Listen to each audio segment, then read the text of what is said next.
Hi అండి అందరికీ. I'm mister Balu Nayak. పిల్లలపై మన ప్రభావం, తల్లిదండ్రుల ప్రభావం ఏ విధంగా ఉంటే వాళ్ళ పురోగతి ఏ విధంగా ఉంటుందనే అంశాన్ని మీతో పంచుకుందామని వచ్చాను. చాలామంది పేరెంట్స్ పిల్లల విషయంలో చాలా రకరకాల ఎక్స్పెక్టేషన్స్తో ఉంటారు. నా కొడుకు అలా ఉండాలి, నా కూతురు ఇలా ఉండాలి, వాళ్ళ భవిష్యత్తు అలా ఉందని ఎన్నెన్నో కలలు కంటాం. చాలామంది అంటుంటారు చూడండి, ఈత నేర్పాలంటే పిల్లోని ఒడ్డు మీద కూర్చోబెట్టి మనం ఈత కొట్టినట్లుగా ఉంటుందన్నట్టు. కానీ అది కరెక్ట్ కాదు కదా. వాళ్ళకి కష్టాలు, నష్టాలు, సాధక బాధకాలు, వాళ్ళ రియల్ లైఫ్ వాళ్ళకి తెలియాలంటే వాళ్ళకి మనం అవకాశాలను ఇవ్వాలి, స్వేచ్ఛనివ్వాలి, స్వతంత్రతనివ్వాలి. అలా అని చెప్పి వదిలేయమని కాదు నా ఒపీనియన్. వాళ్ళ మీద పర్యవేక్షణ కూడా ఉండాలి. చూడండి, మీరు ఒక్కసారి చరిత్ర పుటల్ని పరిశీలించండి. గొప్ప వాళ్ళందరూ వాళ్ళ వెనకాల ఉన్న హీరోలు ఎవరు ఒకసారి గుర్తించండి. వాళ్ళ తల్లిదండ్రులే కదా. మరి అలాంటి తల్లిదండ్రుల పాత్ర మనం పోషిద్దామా వద్దా? మరాఠా సామ్రాజ్యానికి అధినేతగా పేరు పొందిన ఛత్రపతి శివాజీ ఆ స్థాయిలో ఉండడానికి కారకురాలు తన తల్లే కదా, జిజాబాయి. భగత్ సింగ్ ఉన్నారు కదా, విప్లవ ఇంక్విలాబ్ జిందాబాద్ అని గర్జించిన విప్లవ వీరుడు. భగత్ సింగ్ తల్లి విద్యావతి ఒకానొక సందర్భంలో, ఎవరికీ పట్టంది నీకే ఎందుకు బిడ్డ, ఎందుకు ఇలా నీ భవిష్యత్తును ఆగం చేసుకుంటున్నావు అంటే తను చెప్పిన మాట ఏందో తెలుసా?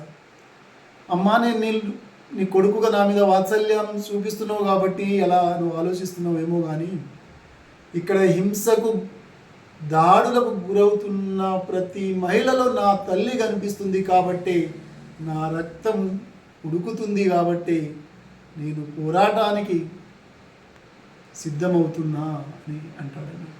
అప్పుడు తన తల్లి అంటది, నాకు ఇంకో బిడ్డ ఉంటే కూడా ఈ స్వతంత్ర పోరాటానికి పురుగొల్పేదాన్ని అంటది. అది కదా ఒక తల్లి ధైర్యం. థామస్ ఆల్వా ఎడిసన్ని తీసుకుందాం. తన మందబుద్ధితోటి అక్కడ ఉన్న టీచర్లని, తరగతి వాతావరణాన్ని ఇబ్బందికరంగా మారుస్తుంటే అక్కడ ఉపాధ్యాయురాలు ఉత్తరాలు రాస్తుంది అన్నట్టు.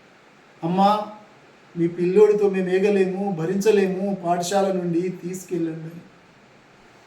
అప్పుడు ఆ తల్లి ఉత్తరాన్ని అందుకున్నప్పుడు బుడ్డోడు వచ్చి ఏంటమ్మా అదని అడిగితే తన తల్లి ఏం చెప్పిందంట తెలుసా?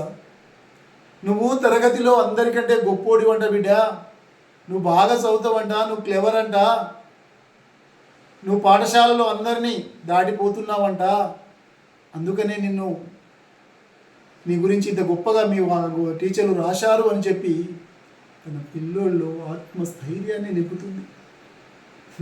ఒకసారి మనం వేరీ చేసుకుందాం. మనం ఏ స్థితిలో ఉంటున్నాం మన పిల్లల విషయంలో.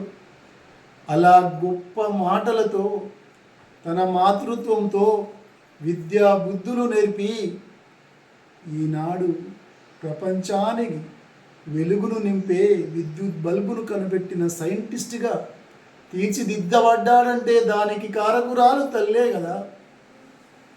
చూడండి మీరు ఆమె గొప్పతనం ఏ విధంగా ఉందో. ఈ దేశానికి ఒక అహింసావాదిని, జాతిపితను అందించిన పుత్లీబాయి తల్లి పాత్రనే కదా పోషించింది. అలాంటి మహనీయుని ఈ దేశానికి అందించిన గొప్పతనం ఆ తల్లికే కదా దక్కుతుంది. మరి అలాంటి తల్లిదండ్రుల ఔన్నత్యం వల్లనే కదా వాళ్ళు ఎదిగిన తీరు మనకు కండ్లకు కంటినట్టు కనిపిస్తుంది. మరి మన పాత్ర ఎక్కడుంది, ఇవాళ ఎంతుంది, మన పిల్లల విషయంలో మనం చేస్తుంది ఏంది అనేది ఒక్కసారి ప్రతి తల్లిదండ్రి బేరీజు వేసుకోవాలి. ఎందుకు చెప్తున్నానంటే మన ఇష్టాలని వాళ్ళ మీద రుద్దుడు కాదు, వాళ్ళ ఇష్టాలని తెలుసుకోవడం గొప్ప. మన అభిరుచుల్ని, ఆకాంక్షలకు తగ్గట్టుగా వాళ్ళు పెరగాలనుకోవడం కాదు. చెట్టుకు నీరు మాత్రమే పోయి ఎదుగుదల తనంతకు తానే చూయించుకుంటుంది. నువ్వు ఒక ఫెసిలిటేటర్గా ఉండు తన ఎదుగుదలకి. చూడండి, మీరు గమనించండి ఒకసారి పిల్లల్లో ఆత్మస్థైర్యాన్ని నింపండి, సెల్ఫ్ కాన్ఫిడెన్స్ని నింపండి. మీరు చూడండి, రీసెంట్గా దినపత్రికల్లో కొన్ని సంఘటనలు వచ్చాయి. కోట రాజస్థాన్ ఇన్స్టిట్యూట్కు సంబంధించిన విద్యార్థి తన తండ్రికి రైలు పట్టాల కాడ కూర్చొని రాసిన ఉత్తరం ఒక్కసారి జ్ఞప్తి తెచ్చుకోండి. నాన్న, నాకు ఇష్టం లేని విద్యను నన్ను ర్యాంకుల పంట పండించమంటే నా వల్ల కాదు, అలాగని ఇంటికి వచ్చి నా ముఖము నీకు చూపలేను అని చెప్పి రైలు పట్టాల కింద చిదిమివేయబడ్డ ఆ చిన్నారి హృదయాన్ని ఒక్కసారి ఆలకించండి. రేపు రిజల్ట్ వస్తుంది, నేను పాస్ అవుతానో ఫెయిల్ అవుతానో తెలియకముందే నేను ఫెయిల్ అయిపోతానేమో అనే భయంతో ఫ్యాన్ రెక్కలకు అసువులు వాసిన అమ్మాయి మనం చూశాం కదా. అంటే ఎందుకు ఇవన్నీ జరుగుతున్నాయి? ఒక్కసారి మనం ఆలోచిద్దాం.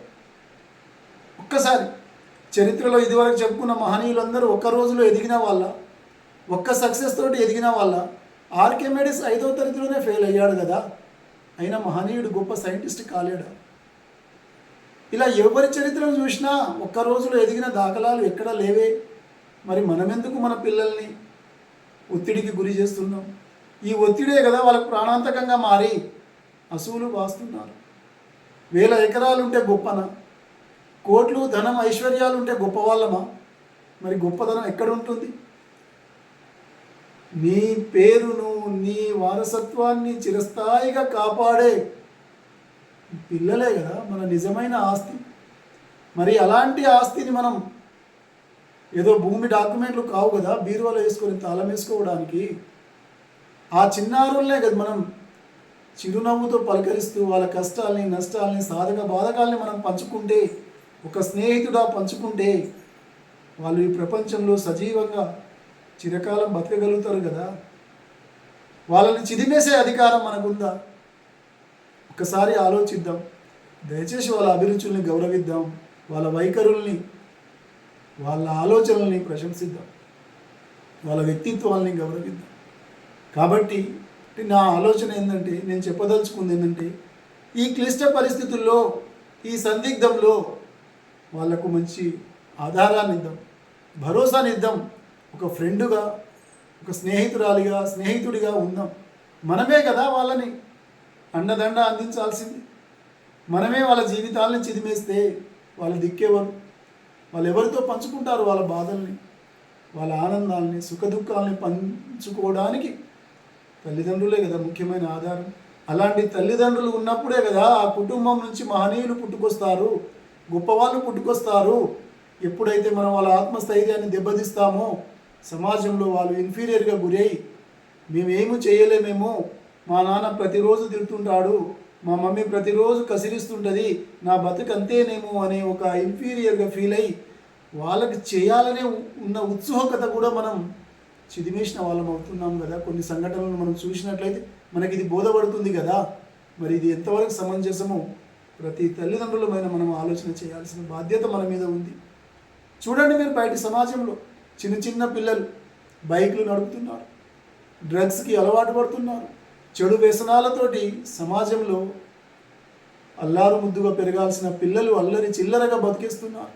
కారణం ఏంది? బాధ్యత ఎక్కడ పోయింది అనేది ఒక్కసారి మనం బేరీజ్ చేసుకోవాల్సిన అవసరం ఉంది. రేపటి జాతి నిర్మాతలు కదా, రేపటి భవిష్యత్ తరాలకి మూలం వాళ్ళే కదా. అలాంటి వాళ్ళు మరి ఏమైపోతారో మన కరెక్ట్ గైడెన్స్ లేకపోతే ఆలోచిద్దాం, వారిని సరైన మార్గంలో పయనించేలా చేద్దాం. Thank you.